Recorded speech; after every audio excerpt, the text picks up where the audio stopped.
Welcome to Overwatch, and this time we're going to be specifically looking at mini objectives. Now, mini objectives are something that I've talked a lot about in the past, but haven't really been too specific on. So what I want to start doing is making a lot of videos where I'm literally going through basically my own gameplay, but talking in a very specific way about something that I want you guys to keep in mind. So here, mini objectives, I'm playing S76, good all-round hero, and what I want to do with S76 right here is I'm looking for threats that basically other people on my team can't deal with. So for example, I see they have a Pharah immediately. That Pharah has now center point in my head of, okay, she is something I have to keep pressure on, make sure she can't sort of poke her head out, and then anytime that she is down or dealt with, then I'm looking for other things. Genji as well is a good target for me because I have very reliable damage. I can sort of keep him off the high ground and burst him down if he gets too close. But otherwise, I'm looking, primarily for things that my teammates can't handle. So, we don't have a lot of other range damage on this team. We have the Reaper, for example, who can't really hit anything in the air. We have Reinhardt, who's not going to be able to do much. We have Junkrat, who can't do much about stuff like that. So Pharah is really, really going to be my main target. Genji can sort of be picked up by a couple of other people, but as you can see, I'm just, every time Pharah pops up, I'm putting bullets into her. Now this match I remember as being a bit of a strange one as well, which is kind of interesting, where we basically stall them out for ages and then it just keeps going and going and going. You'll see as we go forward here. So now, they sort off onto a McCree, they got sort of chased out by the tire, I think. And yeah, it doesn't go well for them. Reaper managed to get into the back line, which is good. That's sort of what he wants to do. But here, again, Pharah pops up. I'm focusing on her. And all I'm also doing is every single time, pretty much, it's off cooldown. I'm dumping down the healing field because all the team is stood around me. So, and I'm fighting here anyway, so it's just going to be super useful no matter what. Pharah pops up, bullets into her, push her back, make sure she can't do anything. It's super weird to me that, they haven't actually tried anything. Here's where they first try something, so I fire the ultimate, find what damage I can, they push in, lose a Reinhardt, and then it's easy clean up for me as I hunt down, the elusive support in Lucio as well. Hello Pharah, though she's being hit by Mercy, so I don't really want to tunnel too much into that. I'm mostly looking for the Mercy. Here comes Ray on the Reaper as well, and we both just sort of go and hunt down this Mercy. Good stuff, that's what we want to do. We don't want to try and shoot the Pharah in the meantime. Now I'm just going to try and finish off the Pharah quickly and back off. Unfortunately, as you saw there, I shot a rocket into a tree. Not the most useful thing I've ever done, let me tell you. I would imagine if I didn't shoot that, I've actually got pretty good rocket accuracy on 76, so I'd like to think I would have hit her and taken her out, but yeah. Otherwise, just damage into the barrier here is actually where I mess up, so I take my eye off the Pharah for 1 second, try reloading, and then get exploded for it, because I can't sort of counter damage into the Pharah with a reload. And that's bad news. So it just goes to show you, you take your eye off the mini objective for a while, and that my mini objective is, right now, hold Pharah back basically, and now it's just buy time for the team to come through the teleporter. We've had that teleporter for a while. Pharah's in the air, okay, I can focus on her, leave the rest of the team to deal with other threats. Again, she's in the street, leaving everyone else to deal with other stuff.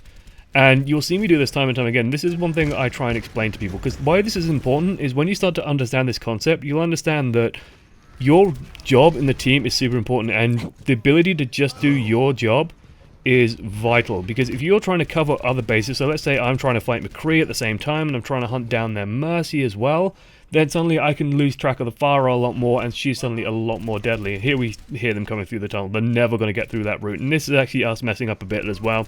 So what happens is they try and get through there, then they wisely back out, and yet everyone's staying here for no reason.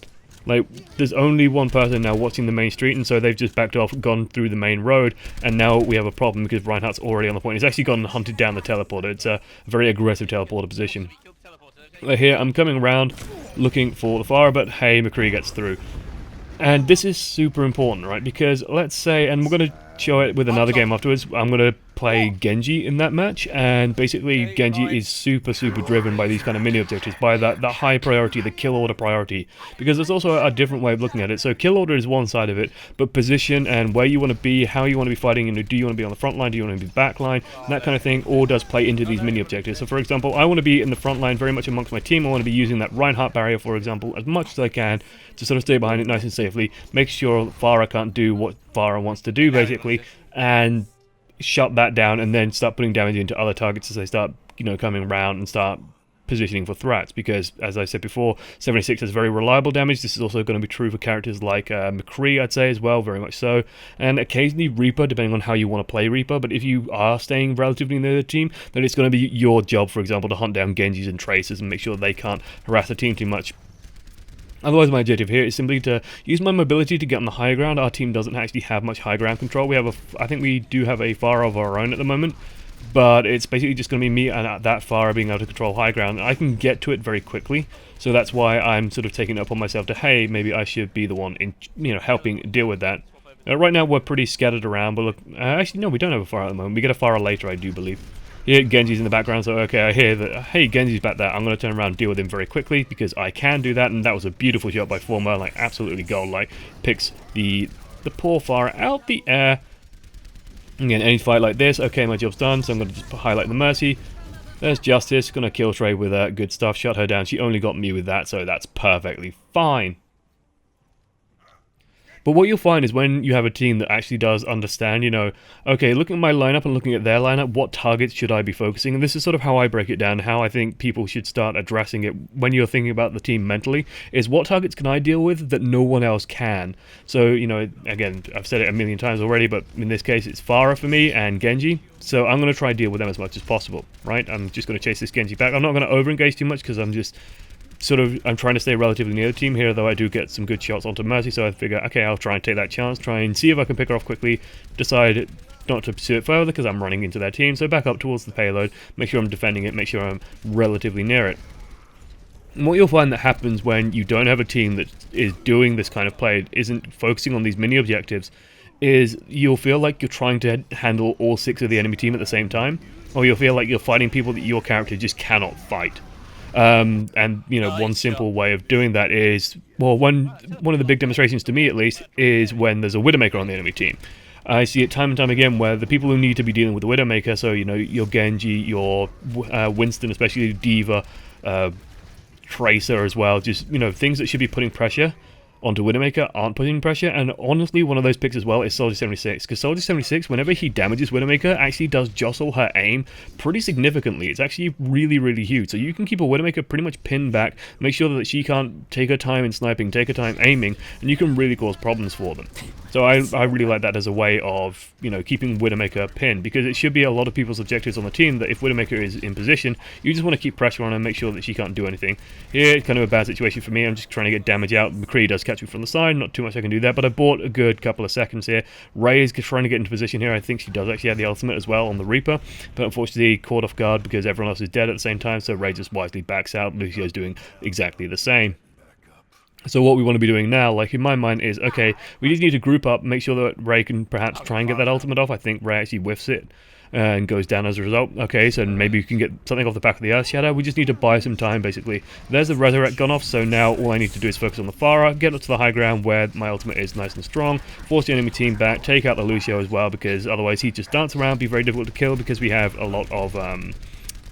basically, we're relying on Junkrat, myself, and the Reaper to do a lot of damage, and that's not a lot of actual solid damage output, except for me, to hit something like a Lucio. Like, unless Reaper gets really close to him, which is difficult because, hey, it's Lucio, then he's not going to be able to deal with it, and Junkrat's just going to have to try and spam him to death, basically. So I'm the only one who can also handle that Lucio now. And here we go, final point, final holds. We're going to have to pull something out special here, and what we're noticing is that the McCree especially is causing a lot of problems, and basically what I'm saying to the team at this point is, I can't be the one to handle the McCree, like someone else just needs to deal with that, because I'm going to be handling the Pharah, and I'm going to be trying to handle the Genji. So I need to be in position to sort of deal with that. I can't be thinking about where McCree is, I can't be hunting him down, I can't be looking for him, because otherwise you're going to lose that suppression on the front. Ray goes in, gets flashbang, manages to Wraith form out. You can actually always, I think, get the Wraith form off if you are undamaged and he lands the flashbang. You should be able to do that no matter what. You do actually have enough time. As long as you're quick, at least.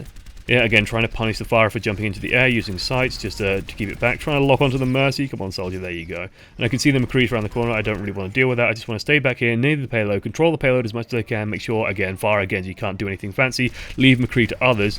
Unfortunately, McCree's just running rampant, so, the people who need to be dealing with the McCree, which is going to be, in this case, the Junkrat, the Reaper, somewhat, and now the Pharah especially, are really going to struggle. So Pharah got swapped out for the Symmetra, because Symmetra is a little bit less useful at the moment. And, we're basically saying, like, need one person to watch the flanks. And it's like, I can't be doing that, because I'm watching the front. and I'm the best one suited to watch the front. So if you pull me away to deal with other things, then that's going to be bad. Here I'm just stalling for time while everyone else respawns. I know I'm probably going to die here, so all I'm doing is literally running around on the payload, making sure that they can't kill me quickly, so the other 5 team members can get out hopefully in time and maybe make something happen.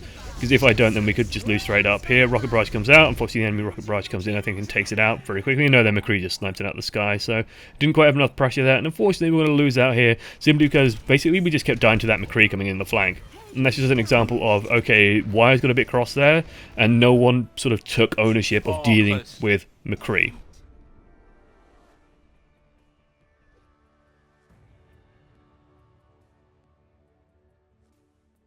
Yeah, I maybe should have done a little better. Otherwise, player of the game, I think, goes to, yeah, Former. Always good stuff. Former's Junkrat, and this shot, by the way, is still beautiful. I think if it's the one I think it is.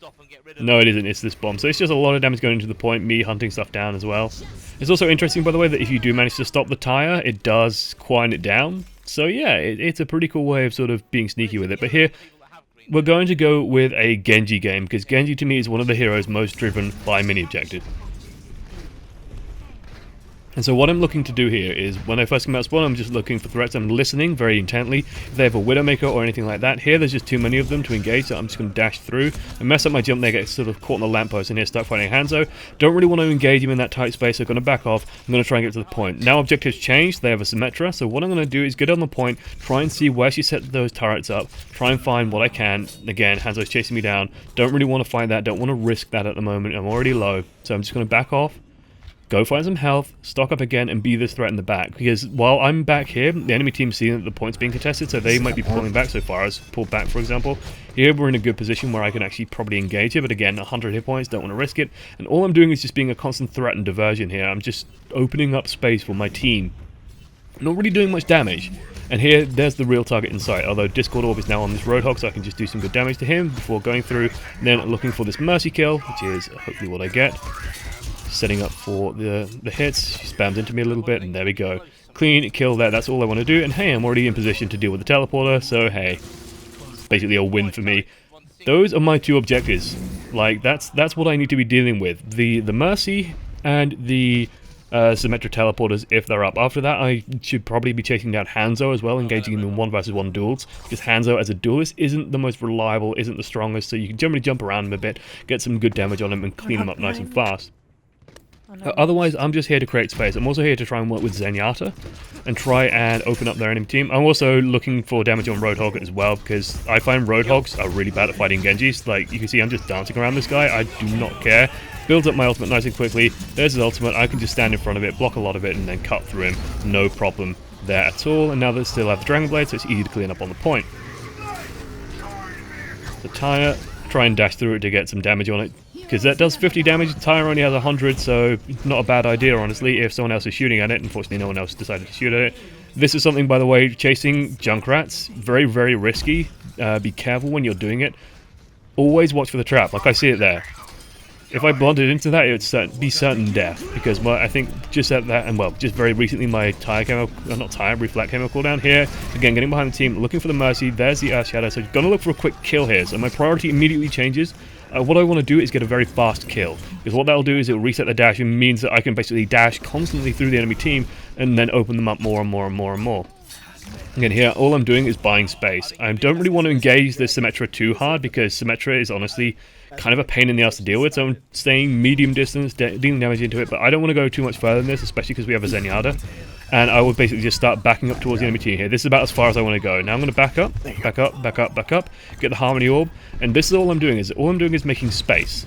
I don't want to go too hard here, because any kills I get, if I die as a trade, they respawn nearer, so it's not going to be a good trade for me. I'm not going to over-engage, I'm not looking for too much. I've also got a Dragon Blade ready, so what I want to do is, again, just stay about, 1 street ahead of the team, and make sure that the enemy team never really gets an eye on the payload.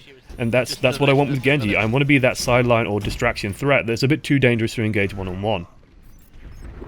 And so what I'm doing now is, because I have Dragon Blade, my priorities have shifted. So now I'm looking for the next big engagement. I'm looking for a way to get to the back of their team, basically, drop the Dragon Blade and kill as many of them as possible. Of course, Widowmaker remains one of my highest priorities. As long as she is up, I'm going to be constantly looking for her and looking to put the damage into her. So she's down, that's part of my job done. Next part of my job is Mercy, but hey, there's a Discord over on this Roadhog, so I'm just going to cut him into ribbons. Use that to bait the Mercy out, who's going to run forward.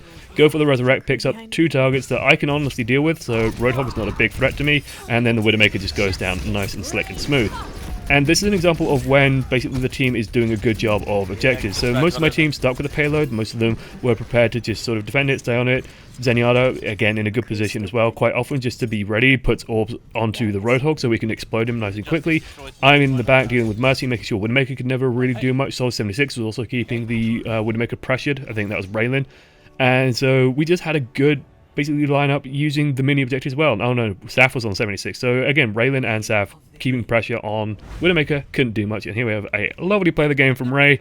And apparently in the chat, well, yeah, we start talking about that that's a Farah hair commercial. And then someone mentions Herbal Essences, and I don't want to imagine a Herbal Essences Overwatch crossover. I need to go lie down in a dark room, guys. Thanks for watching to the end. I've been Joshua, amongst many. Hopefully this has been a useful introduction to mini objectives, how I start thinking about the map, how I start making my plan, and how I start dividing up team roles. I'll do a lot more of these videos sort of going very specifically into the mindset of each hero that I'm playing.